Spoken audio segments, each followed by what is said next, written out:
Bismillahirrahmanirrahim. Assalamualaikum warahmatullahi wabarakatuh. Waalaikumsalam warahmatullahi wabarakatuh. Bagaimana kabar kalian hari ini? Alhamdulillah, luar biasa.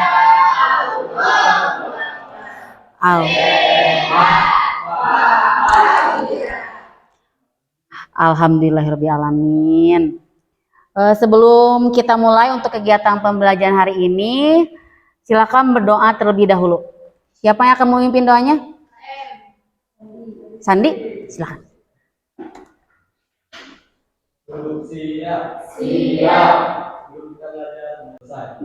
Beri salam. Assalamualaikum warahmatullahi wabarakatuh. Waalaikumsalam warahmatullahi wabarakatuh. Ada yang tidak hadir? Hadir semuanya? Ya, Ibu lihat juga di agenda hadir semuanya ya. Sudah siap untuk mengikuti pembelajaran hari ini? Siap. Kalau sudah siap, silahkan dipersiapkan alat tulis ataupun perangkat yang akan digunakan selama pembelajaran hari ini.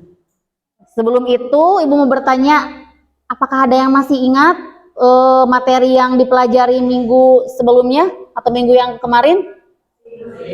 Tentang apa? Cabang iman. Ada berapa cabang iman yang dibahas minggu kemarin? Yang pertama apa?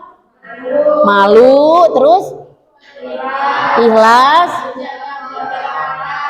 menjaga kehormatan, terakhir.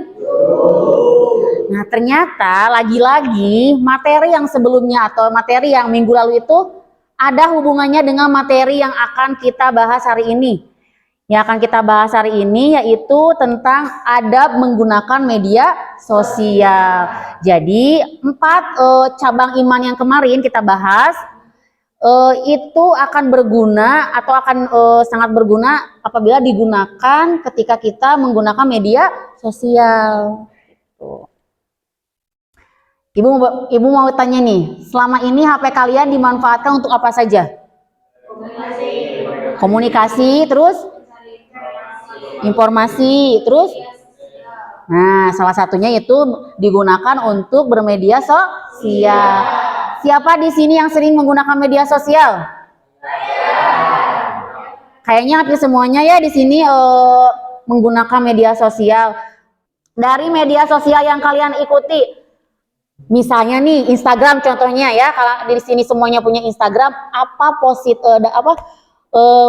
nilai positif atau manfaat yang kalian dapatkan dari memainkan Instagram? Dari bermain Instagram apa kira-kira? Ada lagi?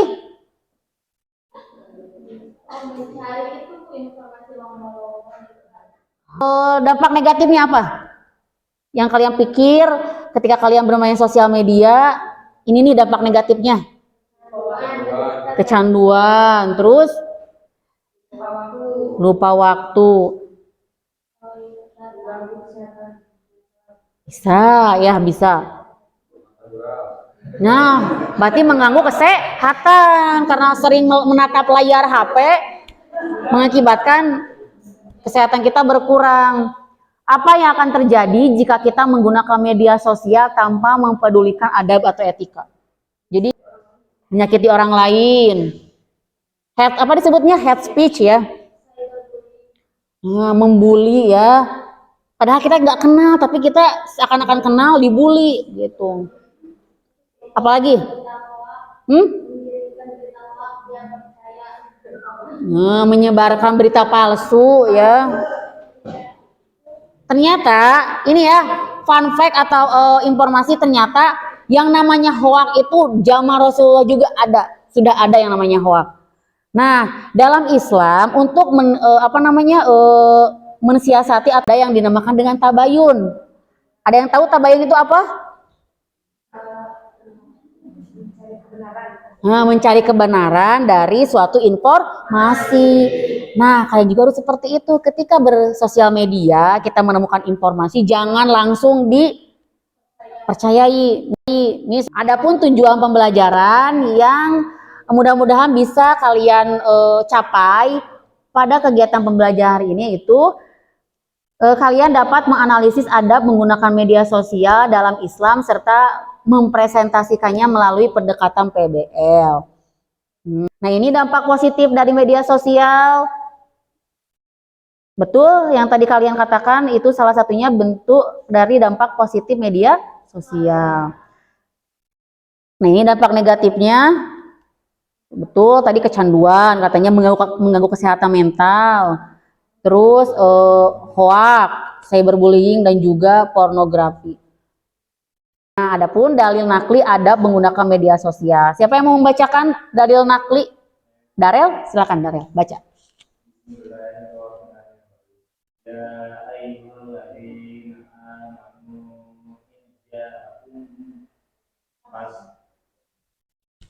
Pasku.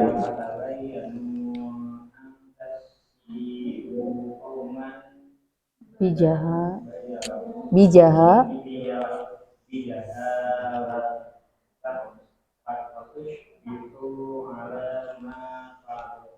Fa'altu. Ya, subhanallah. Artinya, silakan.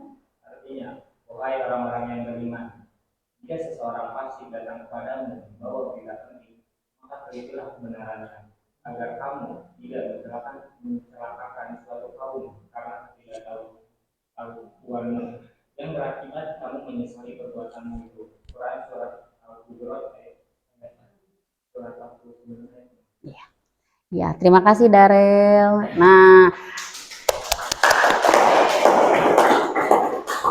dari ayat tersebut dapat diketahui bahwa ketika menerima sebuah informasi, termasuk di dalamnya mendapatkan informasi dari media sosial, maka perlu dicek kebenarannya dari informasi yang kalian terima. Pengecekan informasi tersebut bisa menanyakan ke pemberi informasi atau mengecek ke sumber-sumber resmi yang bisa dipertanggungjawabkan.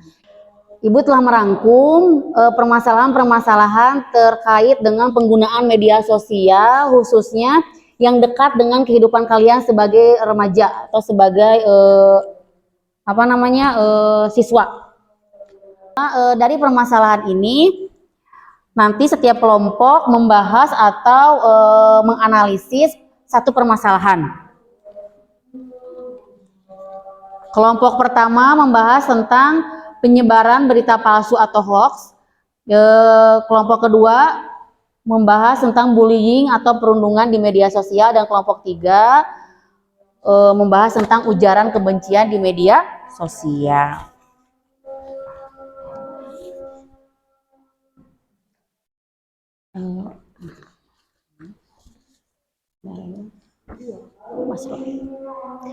Mangga atau silahkan kerjakan LKPD tersebut. Cukup apabila dikerjakan selama 20 menit? Ya, mangga dikerjakan. Nanti ibu akan mengecek kerjasama atau peran kalian sebagai anggota kelompok. Apabila ada yang mau ditanyakan atau kurang mengerti, boleh ditanyakan kepada ibu. Kelompok ini membahas tentang apa? Ujaran kebencian. Ujaran kebencian. Kelompok ini membahas tentang apa? Hoax.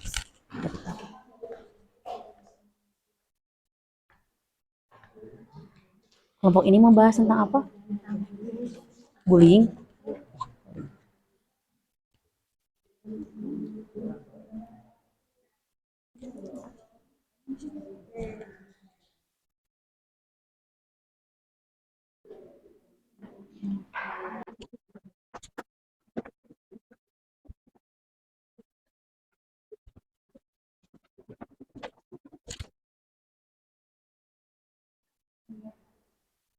Beres?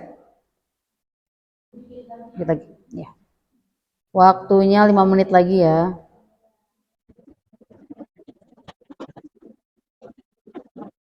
Untuk yang sudah, kumpulkan LKPD-nya ke depan. Karena semua kelompok sudah mengumpulkan hasil dari pekerjaannya, silahkan untuk kelompok Kirana dulu yang presentasi ke depan.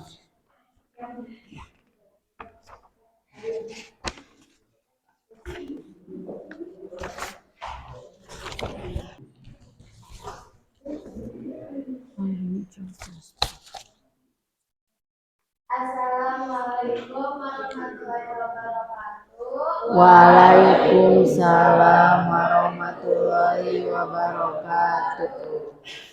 Saya di sini akan menjelaskan tentang masalah perundungan atau bullying. Kami dari kelompok 4 sebelumnya perkenalkan nama saya Kirana dan teman-teman saya nama saya Waskasi. Selanjutnya yaitu kami akan mempresentasikan masalah dari perundungan yang akan dibacakan oleh Waskasi. Dampak dari tindakan perundungan di media sosial bagi korban dan pelaku yaitu yang pertama untuk korban ada dampak psikologis yang membuat stres, kecemasan dan depresi, kehilangan rasa percaya diri dan merasa kesepian, fisik, gangguan tidur dan gangguan pola makan. Untuk pelaku yaitu gangguan psikologis yaitu perasaan bersalah atau kesesalan, perilaku agresif dan sulit diubah dan risiko menghadapi konsekuensi hukum. Selanjutnya yaitu yang diajarkan Islam untuk menjaga kehormatan dan menghindari perundungan yang itu. Selanjutnya yaitu adalah sesi tanya jawab. Apakah ada yang mau ditanyakan? Silakan. Silakan yang mau bertanya. Kelompok lain. Ya, jauh-jauh. Assalamualaikum warahmatullahi wabarakatuh. Waalaikumsalam warahmatullahi wabarakatuh. Perkenalkan, nama saya Joy Basara Musika. Izin bertanya, perundungan sering terjadi di lingkungan sekolah. Apa sih solusi agar perundungan berkurang di lingkungan sekolah? Terima kasih. Solusi untuk perundungan yaitu sebagai kita misalkan sebagai korban dari bullying agar ketika kita merasa dibully oleh teman seharusnya kita bercerita kepada teman terlebih dahulu lalu membawa langkah selanjutnya untuk melaporkan kepada guru ataupun BK. Terus kita jangan merasa kesepian atau menyendiri karena bisa mendapatkan stres atau kesepian tersebut. Selanjutnya yaitu ada yang sudah disebutkan gangguan fisik. Nah, solusi untuk kita mempunyai rasa amarah atau dendam kepada teman sehingga menyebabkan bullying, kita harus sabar-sabar dalam menghadapinya dan tidak meluapkannya. Yaitu adalah takut akan dosa dalam melakukannya. Apakah ada yang mau bertanya lagi? Ya. Oke, kalau begitu tutup saja. Sekian dari kelompok kami. Mohon maaf bila ada kesalahan. Assalamualaikum warahmatullahi wabarakatuh. Waalaikumsalam warahmatullahi wabarakatuh. Kirana. Dibahas sedikit ya tentang bullying di media sosial. Dulu mah kan dia bentuk bullying teh lebih ke misalnya ketika seorang menyakiti orang lain, misalnya nenggel disebut bullying teh ya, kekerasan lah. Di media sosial biasa tuh nenggel bisa tidak kita mukul seseorang? Tidak ya. Karena media sosial mah dunia maya ya.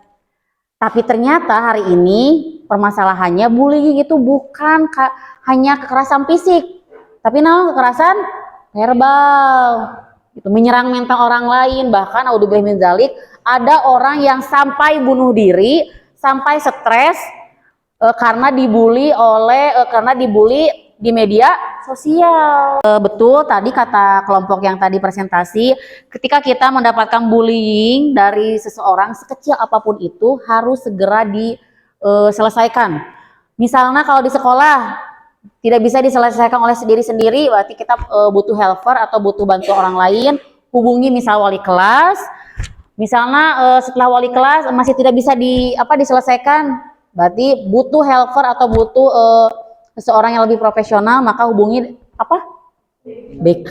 Biasanya BK kan tahu ya langkah-langkah yang bisa diambil. Jadi jangan dipendam, jangan sampai si pembuli teh merasa da gening teh di kukumaha gitu melakukan pembulian, jadi terus-terusan di ketagihan. Dan pamungkasnya memang betul ketika apa sih langkah yang harus kita ambil ketika ada pembulian tadi, betul selalu menjadi orang yang takut akan dosa, karena memang membuli itu dosa. Kelompok selanjutnya silakan kelompok Jilan maju ke depan. Nggak apa-apa. Assalamualaikum warahmatullahi wabarakatuh. Waalaikumsalam warahmatullahi. Berdirinya kami di sini, kami akan mempresentasikan hasil dari diskusi kami tentang penyebaran berita palsu atau biasa kita sebut dengan hoax. Tapi sebelum itu, perkenalkan dulu saya Arlanda sebagai moderator dan ada teman-teman saya sendiri. Saya Dewan, saya Eva. Dua teman-teman dari saya. Lanjut saja ke materi yang akan disampaikan oleh Dewan. Disampaikan oleh teman kami juga. Apakah ada yang ditanyakan dari pihak kelompok? Kiran.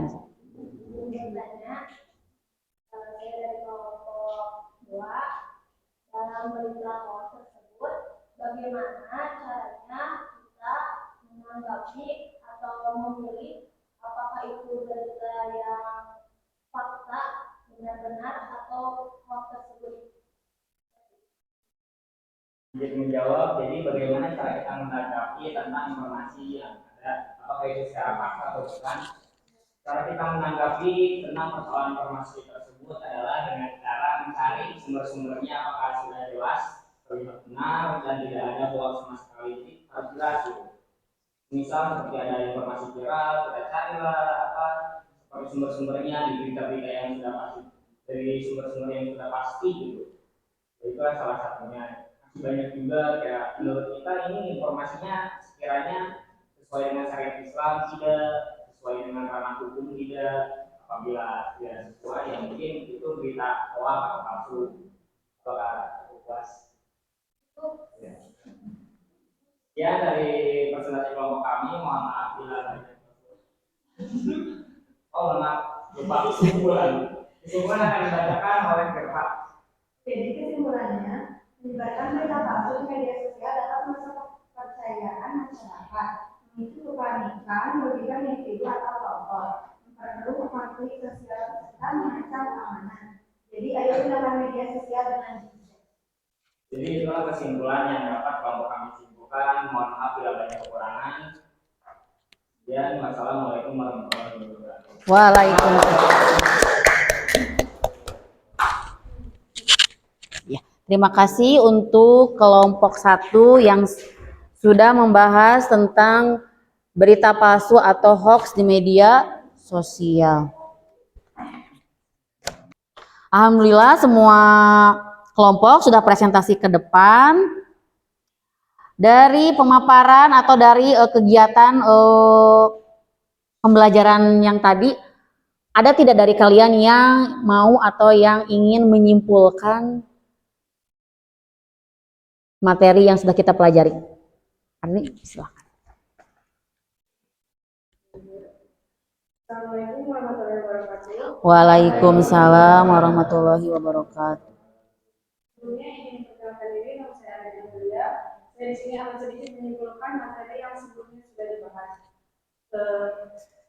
Dari kesimpulan saya, setiap pada zaman sekarang seorang pasti memiliki media sosial. Nah, dari media sosial tersebut pasti ada dampak positif dan ada dampak negatifnya.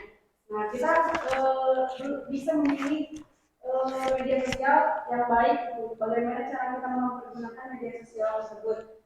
Karena zaman sekarang dampak media sosial sudah banyak sekali negatifnya, seperti penyebaran hoax, komen dan sebagainya. Dan dari perbuatan tersebut kita dapat menyebabkan menyakiti orang lain.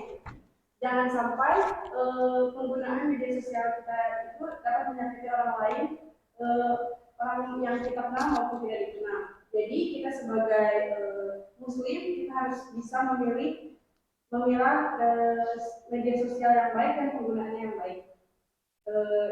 Kita juga harus menggunakan adab-adab bermedia sosial supaya apa yang kita lakukan itu tidak menyakiti orang lain. Ya, terima kasih Ayu. Tepuk tangan untuk Arini. Ya. Sudah betul kesimpulan, sudah tepat sekali kesimpulan yang Arini berikan.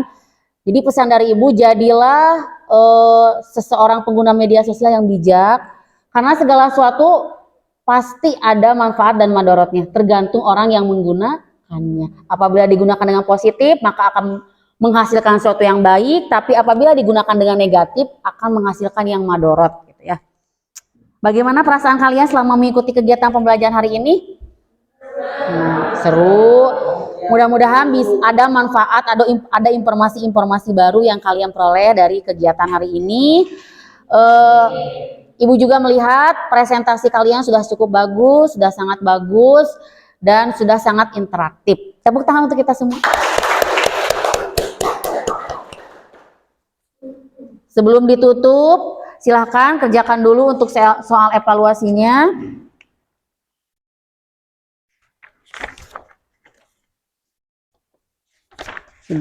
Sudah muncul soalnya? Ya, sudah muncul ya. Alhamdulillahirrahmanirrahim, untuk pembelajaran hari ini telah selesai.